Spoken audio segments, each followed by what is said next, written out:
नमस्कार, challenge board में आप सभी का स्वागत है। दोस्तों, मैं हूं विकेश कुमार और आज की इस वीडियो में हम लोग बात करेंगे प्रश्नावली 5.2 के प्रश्न संख्या 15।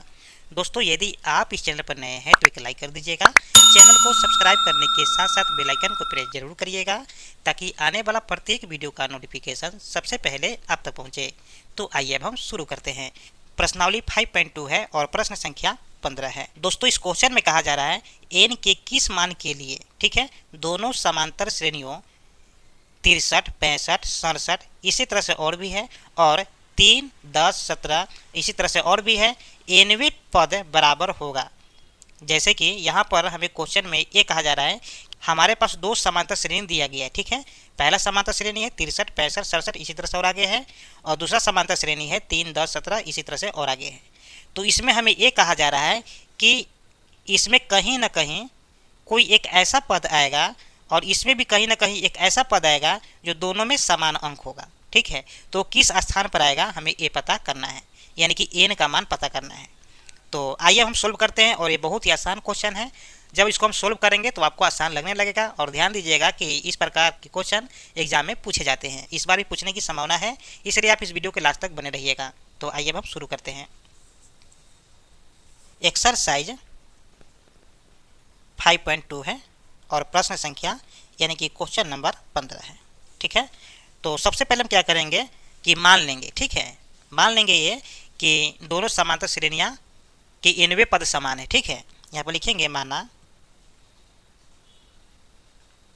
प्रथम समांतर श्रेणी, ठीक है, तथा दूसरी समांतर श्रेणी का nवें पद समान है, ठीक है। ऐसा हमने मान लिया है कि प्रथम समांतर श्रेणी तथा दूसरे समांतर श्रेणी का nवें पद क्या है, समान है, ठीक है। चलिए अब दोनों समांतर श्रेणी को हम लिख लेते हैं, किताब में दिया हुआ है, ठीक है। तो यहाँ पर लिख देंगे प्रथम समांतर श्रेणी, प्रथम समांतर श्रेणी क्या दिया है, तो देखिए यहाँ पर दिया हुआ है 63, 65, 67, ठीक है। 63, 65, 67 इसी तरह से और भी आगे है, तथा दूसरी समांतर श्रेणी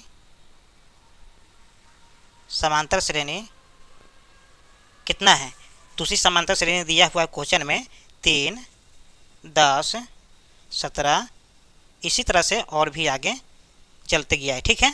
चलिए तो अब देखिए क्या करेंगे कि प्रथम समांतर श्रेणी में जो चीज़ संभव है ये उसको हम लिख लेंगे, ठीक है। तो यहाँ पर लिखेंगे प्रथम समांतर श्रेणी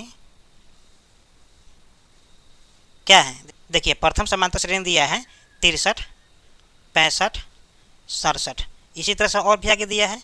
तो इसमें जो है ना ए का मान है मेरा 63, ठीक है।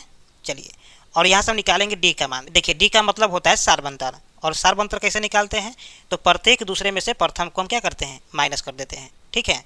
यानी कि 65, ठीक है, माइनस 63, तो यहाँ पर कितना आ जाएगा, 2 आ जाएगा। स्पष्ट है। चलिए तो इसमें हमको यही दिया हुआ है, अंतिम पद तो दिया नहीं है, ठीक है, तो उसको हम ऐसे ही छोड़ देंगे। अब यहाँ पर निकालेंगे हम दूसरी समांतर श्रेणी, ठीक है, दूसरी समांतर श्रेणी।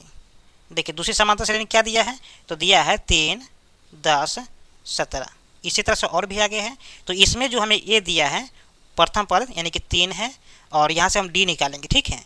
तो डी कैसे निकालेंगे, तो डी बराबर होता है यानी कि सारबंतर, डी बराबर होता है A2 माइनस A1। इसमें A2 क्या है, A2 मेरा तो 10 है और A1 क्या है, 3 है, तो यहाँ पर कर देंगे 10 माइनस 3, तो यहाँ पर आ जाएगा 7, ठीक है।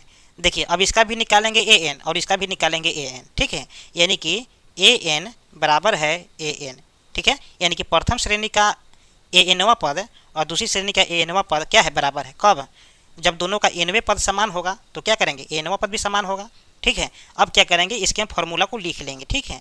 तो इसका फॉर्मूला होता है a plus n-1 into D बराबर an का मान क्या होता है, a plus n-1 into D, ठीक है। दोनों का फॉर्मूला सेम होता है। अब वैल्यू जो रखेंगे ये मेरा प्रथम समांतर श्रेणी का वैल्यू रखेंगे, ठीक है, और इसमें दूसरी समांतर श्रेणी का वैल्यू रखेंगे। तो इसमें प्रथम समांतर श्रेणी का वैल्यू कितना दिया है, देखिए ए बराबर दिया है 63, तो यहाँ पर 63 कर देंगे प्लस एन का तो मान हमें निकालना है, यानी कि एनवें पद समान है, हमें देखना है कि समान है कि नहीं है, चाहे कौना पद पर जाकर के समान होगा ये हमें पता करना है, ठीक है। तो यहाँ पर एन का मान नहीं दिया है तो उसको मैं ऐसे ही लिख देंगे, और डी का मान हमें दिया है प्रथम समांतर श्रेणी में 2, ठीक है। चलिए फिर दूसरी समांतर श्रेणी में ए का मान दिया है 3, ठीक है, प्लस एन का मान यहाँ भी नहीं दिया है, और डी का मान क्या है 7 है, स्पष्ट है। अब इसको हम कैलकुलेशन कर लेंगे, ठीक है, यानी कि 63 प्लस एन में गुना करेंगे 2 से तो यहाँ पर आ जाएगा 2n माइनस 2 में गुना करेंगे 1 से तो 2 बराबर यहाँ पर है 3 प्लस एन में गुना करेंगे 7 से तो यहाँ पर आ जाएगा 7n माइनस 7 में गुना करेंगे 1 से तो 7, ठीक है। चलिए अब आपको ध्यान देना है कि 63 प्लस में है और 2 माइनस में है, तो यहाँ पर जब माइनस करेंगे तो आ जाएगा 61, अब प्लस में आ जाएगा 2n बराबर, देखिए 3 प्लस में है और 7 माइनस में है, तो जब माइनस करेंगे तो यहाँ पर -4 आ जाएगा, ठीक है, तो यहाँ पर आ जाएगा 7n और -4, स्पष्ट है। चलिए अब क्या करेंगे कि यहाँ पर 2n है प्लस में और 7n भी है प्लस में, तो इस 7n को हम इस साइड में लाएंगे, ठीक है, तो यहाँ पर हो जाएगा 2n माइनस 7n।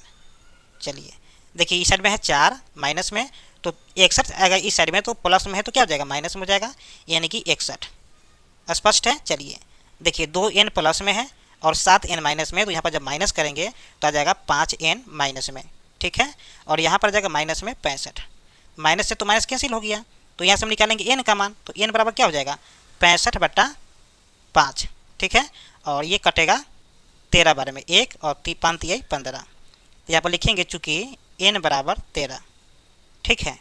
चलिए अब आप देख सकते हैं कि यहाँ पर n का मान 13 आ गया, तो आप कह सकते हैं कि दोनों समांतर श्रेणी का जो 13वां पद है, ठीक है, दोनों समांतर श्रेणी का वो समान होगा, ठीक है। तो आप चाहे तो यहाँ पर लिख सकते हैं कि अतः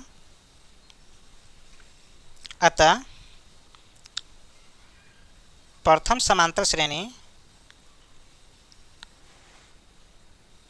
तथा द्वितीय समांतर श्रेणी,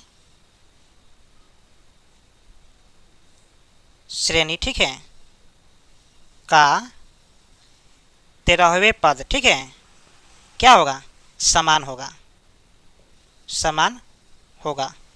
ठीक है। तो ये हो गया मेरा फाइनल आंसर। तो उम्मीद करते हैं कि ये वीडियो आपको समझ में आ गया होगा। फिर मिलते हैं एक और नए वीडियो में, तब तक के लिए जय हिंद।